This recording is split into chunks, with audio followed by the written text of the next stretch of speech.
নমস্কাৰ ষ্টুডিঅ'ৰ মজাত মই মিনহাস সুপাৰ সাকাৰ কেবাখনো আনা হল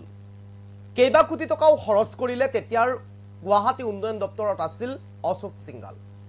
কিন্তু এই কোটি কোটি টকা সুপাৰ সাকাৰ খৰচ কৰাৰ লক্ষ্য আৰু উদ্দেশ্য এটাই আছিল যে গুৱাহাটী মহানগৰত বাংমুক্ত কৰা গুৱাহাটী মহানগৰক স্বচ্ছ কৰি ৰখা নলা-নৰ্দমাসমূহ স্বচ্ছ কৰি ৰখা কিন্তু সেয়া যেন ফুটুকাৰ ফেনত পৰিণত হল আজিও যেন গুৱাহাটী মহানগৰ বাকী বানপানীৰ পৰা পৰিত্ৰাণ নাপালে এজাক মাত্ৰ বৰষুণ দিলে গুৱাহাটী মহানগৰ বাকী ডুব যাবলগীয়া হয় কৃত্ৰিম বানত কোটি কোটি টকা খৰচ কৰিলে বিভাগে হেয়া ঠিকই হল কিন্তু আজি পৰ্যন্ত সেই কোটি টকা খৰচ কৰাৰ ফলাফল লাভ কৰিবলৈ সক্ষম নহল গুৱাহাটী মহানগৰ বাকী অশোক সিংঘালৰ দিন উকলিল আকৌ হাত পাতি ললে জয়ন্ত মল্ল বৰুৱাৰ দিনত এতিয়া ঠায়ে ঠায়ে নামিছে বানপানী খচিছে মন্তব্য কৰিছে এয়া বানপানী কমোৱা সহজ কথা নহয় এবছৰ নহয় দুবছৰ নহয় 5 বছৰে গুৱাহাটীৰ বানপানী নিৰ্মূল কৰাৰ কাৰণে কোনো ব্যৱস্থা হাতত ল'ব নোৱাৰি এয়া অপৰিকল্পিতভাৱে নিৰ্মাণ কৰাৰ ফল কেতিয়াবা আকৌ ইউএছটিএমক দোষাৰোপ কৰে ইউএছটিএমৰ পাহাৰৰ গছ কাটি দিয়াৰ বাবেই পানী নিগৰি আহি গুৱাহাটীৰ মাজমজিয়াত পৰে আৰু গুৱাহাটীৰ কৃত্ৰিম বানৰ সৃষ্টি হয় এয়াই হৈছে এতিয়া মহানগৰ বাকী দুৰ্যোগ ভুগিব লগাৰ সময় মন্ত্ৰী বিধায়কৰ মুখত আনলৈ বুলি দুখ কিন্তু নিজৰ দুখটো কেতিয়া নোহোৱা কৰিব তাক কোনো কান নিদিয়ে মন নিদিয়ে যাৰ বাবে আজি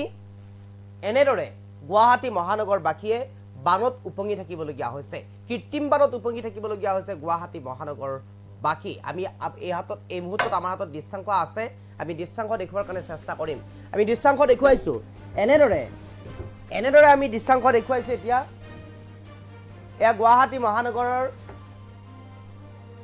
বানপানী আৰু এই গুৱাহাটী মহানগৰৰ বানপানী এনেদৰে আমি দৃশ্যাংশ দেখুৱাইছো এয়া হৈছে গুৱাহাটী মহানগৰৰ পানী আৰু এনেদৰে এতিয়া গুৱাহাটী মহানগৰত বানপানীৰ সদৃশ পৰিৱেশ সৃষ্টি হৈছে কৃত্ৰিম বানৰ সৃষ্টি হৈছে গুৱাহাটী মহানগৰত আৰু নলা নৰ্দমাসমূহ এনেদৰে ডুব যোৱাৰ ফলতেই উপঙি পৰিছে এতিয়া পানী এয়া গুৱাহাটীৰ ৰাজপথত এতিয়া গুৱাহাটীৰ ৰাজপথত এনেদৰে এতিয়া বাহন নহয় চলিছে নাও আৰু এনেদৰে এতিয়া যিসকল কৰ্মচাৰী আছে স্কুলৰ ছাত্ৰ ছাত্ৰী আছে কাৰ্যালয়ৰ কৰ্মচাৰী আছে আৰু এই কৰ্মচাৰীসকলক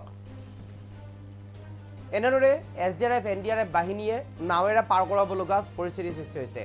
এবুকু এককাল পানী এয়া হৈছে গুৱাহাটী মহানগৰৰ বৰ্তমান সময় পৰিৱেশ আৰু এনেদৰে দুৰ্ভোগ ভুগিবলগীয়া হৈছে ভয়ংকৰ বানত ডুব গৈছে এতিয়া এয়া মহানগৰবাসী এয়া অনিল নগৰেই কওক আপুনি নবীন নগৰেই কওক এয়া আপুনি চানমাৰীয়ে কওক এয়া আপুনি ৰুক্মিণী গাঁৱে কওক চাৰ্ভেয়ে কওক বেলতলাই কওক হাতীগাঁৱে কওক গণেশগুৰিয়ে কওক জুৰুদেই কওক আপুনি য'ৰ কথাই নকওক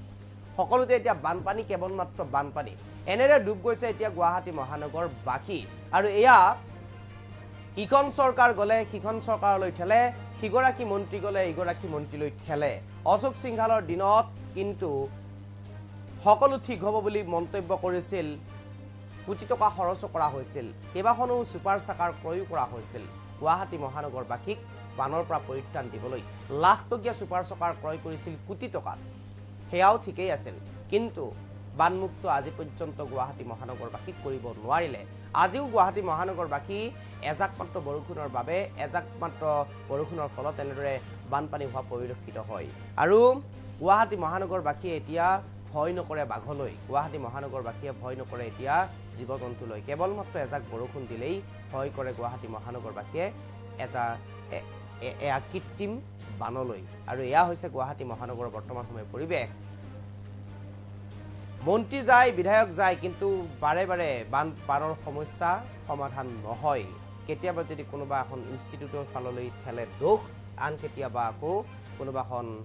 ঠাইক দোষ দিয়ে আৰু প্ৰকৃত যিটো সত্য এই প্ৰকৃত সত্যৰ পৰা ফালৰি কাটি থাকিবলৈ বিচাৰে বিভাগৰ মন্ত্ৰীসকলে সেয়া আপুনি অশোক সিংঘালেই কওক আপুনি বৰ্তমান জয়ন্ত মল্ল বৰুৱাৰ কথাই কওক জয়ন্ত মল্ল বৰুৱাই ঠায়ে ঠায়ে নামিছে পানী খচিছে মহানগৰবাসীৰ বুজ ল'বলৈ চেষ্টা কৰিছে কিন্তু মন্তব্য কৰিছে ইউএছটিএমক লৈ মন্তব্য কৰিছে ইউএছটিএমৰ পাহাৰক লৈ গুৱাহাটী মহানগৰৰ ভিতৰত থকা নলা নৰ্দমাসমূহৰ পানী কোনপেনে কেনেদৰে ওলাই গৈ ব্ৰহ্মপুত্ৰত পৰিব বা নদীসমূহত পৰিব সেয়া কিন্তু কোনো বিজ্ঞানসন্মত ব্যৱস্থা নাই বা পদ্ধতি নাই সেই পদ্ধতি কেনেদৰে মুখিমূৰ কৰিব তাক লৈ কোনো মন্তব্য নাই আছে কেৱল মাত্ৰ মন্তব্য এখন ইউনিভাৰ্চিটিক লৈ, আছে কেৱল মন্তব্য এখন পাহাৰক লৈ, আৰু যাৰ বাবে এনেদৰে বাৰে বাৰে দুৰ্যোগ ভুগি থাকিবলগীয়া হৈছে গুৱাহাটী মহানগৰবাসী।